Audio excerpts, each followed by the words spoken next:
Hi and welcome. Fruits from my Kedondong tree. In today's video, I'm going to show you how to make refreshing Kedondong smoothie. This drink always gives me the moment. Very nice. Whenever I drink it, it's that superb and also super easy to make.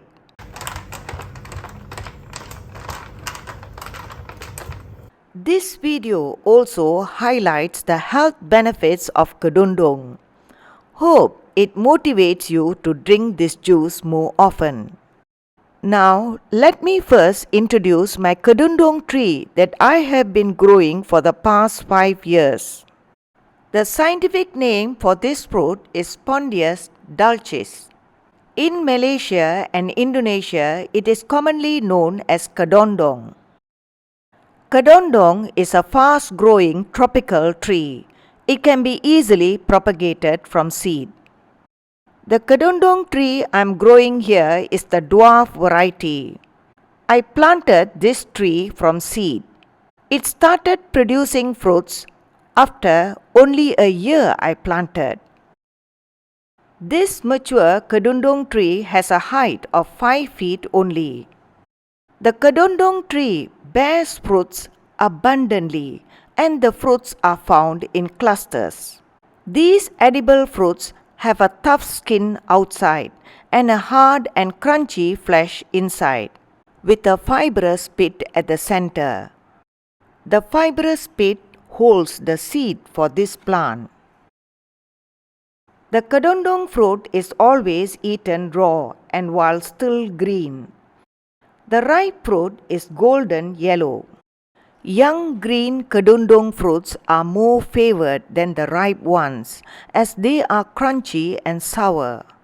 These young fruits can be processed in many different ways. They can be candied, pickled, or just made into refreshing drinks. Health benefits of Kedondong. This Kedondong fruit is rich in vital nutrients and antioxidants. It has impressive amounts of calcium and also high levels of vitamin A and C.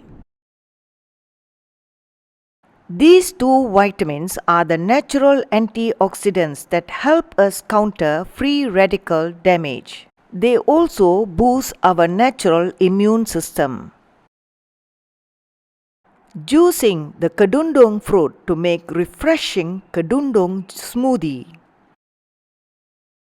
First, the tough outer skin is removed, just like peeling a potato.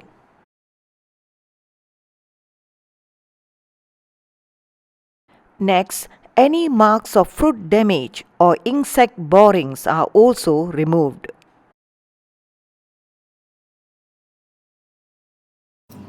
The fleshy fruit part is now separated from the fibrous pit at the center.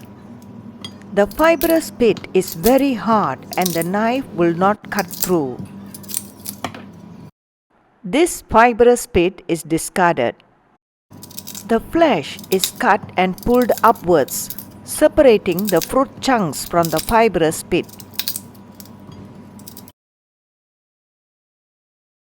The fruit chunks pulls off quite easily from the fibrous pit. This is the top end and this is the bottom end of the fruit. Personally, I found it much easier to separate the fruit chunks from the fibrous pit by starting from the bottom end. Only the fruit chunks are used for making the smoothie. The center hard fibrous seed is discarded.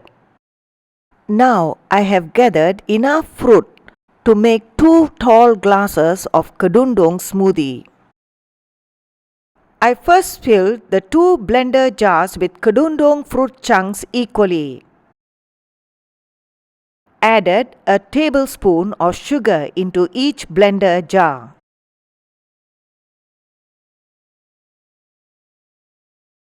Then a teaspoon of pink Himalayan salt into each blender jar.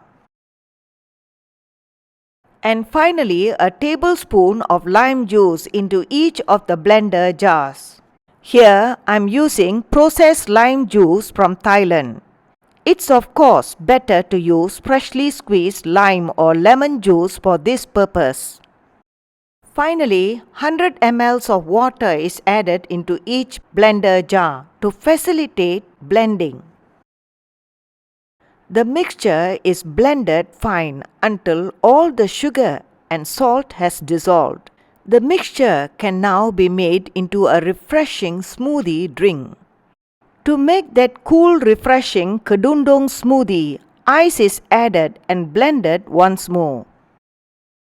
Now we have the perfect drink for this hot weather. I blended the other jar also with ice. The ice cubes were blended until smooth. Each of my blender jar is 500 ml.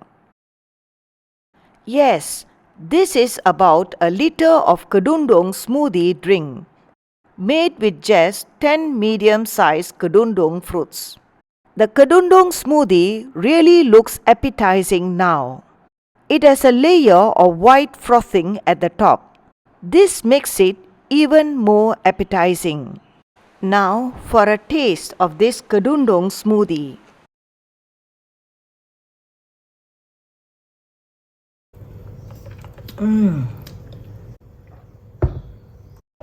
Very nice.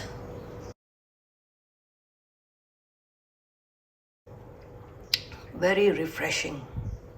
Sweet, sour, and very nice.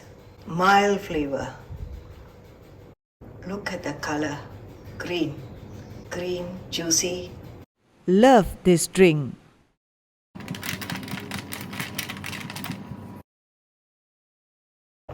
Very nice. Thick and creamy. That's all, my friends. Thanks for watching.